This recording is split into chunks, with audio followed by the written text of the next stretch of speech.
Welcome to The Explainer. If you've been following automotive news lately, man, you're probably feeling completely overwhelmed by the sheer volume of headlines surrounding Ford.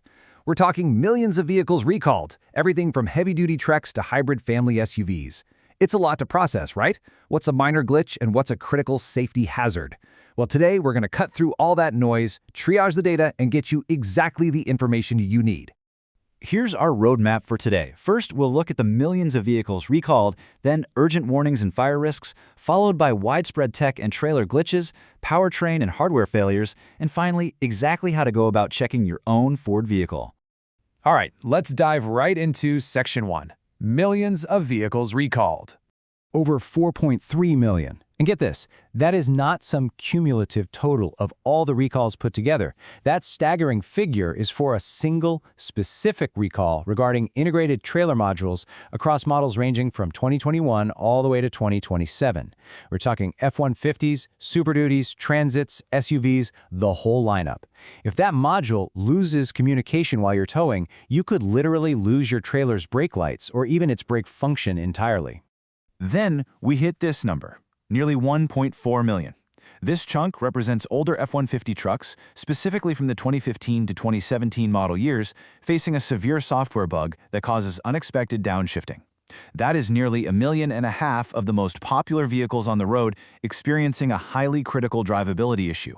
And finally, we have just over 115,000. Now, I know it looks kind of small compared to those massive millions we just talked about, but this figure represents 2020 and 2021 Super Duty trucks facing a defect where the steering column can actually separate. It's a perfect example of why the total number of recalled vehicles doesn't always equal the severity of the danger. Which brings us right into Section 2, urgent warnings and fire risks.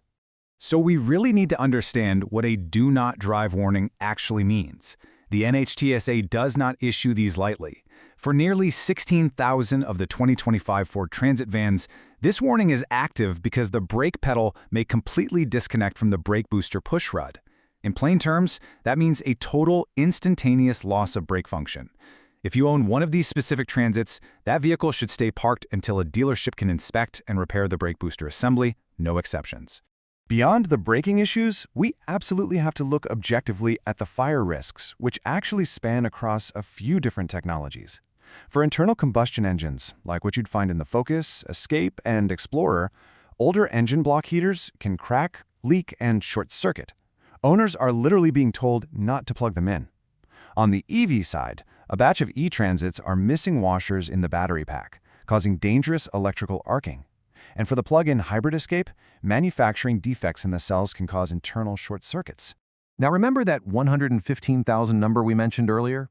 According to the recall documents, for these Super Duty trucks, the steering column upper shaft hard slider just doesn't meet pull-apart specifications. It can separate from the steering column entirely.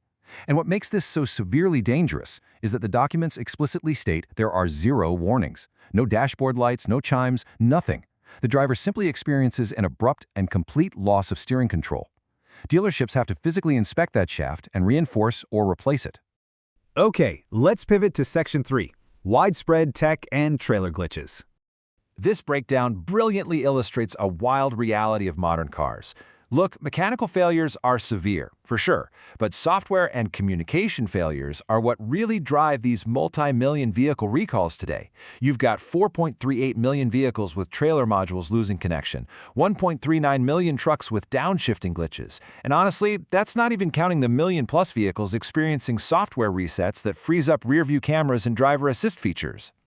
Let's zoom in on that F-150 issue for a second, because it perfectly highlights how terrifying software glitches can be.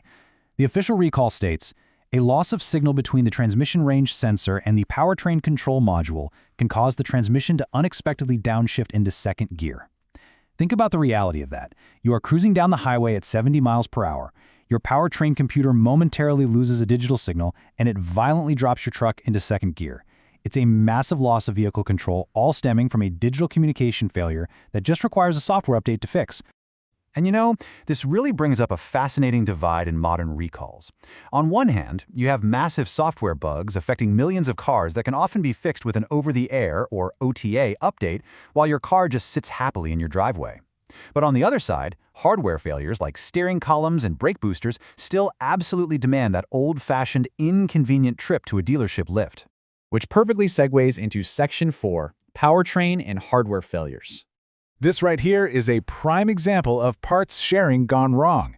It's like a domino effect. If a single component, in this case the exhaust gas recirculation or EGR valve, fails, it causes a loss of drive power. But because Ford utilizes this exact same valve design across multiple platforms, this one defect triggers recalls for the 2025 Bronco, Bronco Sport, Escape, Explorer, Maverick, Mustang, and Ranger. 7 entirely different vehicles, one shared vulnerability.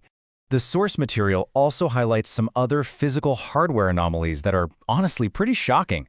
Dealerships have to physically inspect and wrench on over 400,000 expeditions and Super Duties where the windshield wiper arms are just breaking off. On the Maverick, the moonroof glass panel might not be bonded correctly and could actually detach and fly off while you're driving. Commercial E-Series vans have backup alarm connectors falling off, and some Explorers have inadequate windshield bonding, allowing the entire glass to pop out in a crash. It is just a wild array of physical hardware issues. All right, let's wrap this up with our final actionable steps in Section 5, checking your Ford vehicle. So, with all this ground covered, the big question is, how do you know if you're actually affected? Because recalls are almost always tied to specific production dates or factories, checking your specific VIN is the absolute only definitive way to know for sure. Step 1, find that 17-character VIN on your registration, insurance card, or the lower driver's side of your windshield. Step 2, go straight to the official Ford Recall portal or the NHTSA database. Step 3, punch it in. It will tell you instantly if you need a dealer visit, an over-the-air update, or if you're entirely in the clear. Seriously, do not just sit around and wait for a letter in the mail. I want to leave you with a final thought to ponder today. We've seen that while hardware defects, like steering columns and brake pedals, are terrifying, they really only make up a fraction of the raw numbers. The millions? Well, they're in the software. So with our vehicles officially becoming rolling computers, are multi-million vehicle over-the-air software recalls simply the new normal of modern car ownership? Is this just the equivalent of pushing a patch to our smartphones, or does it point to a deeper issue in how we rush automotive tech to the road? Thank you so much for joining me for this explainer. I really hope this structured look brought you some clarity today.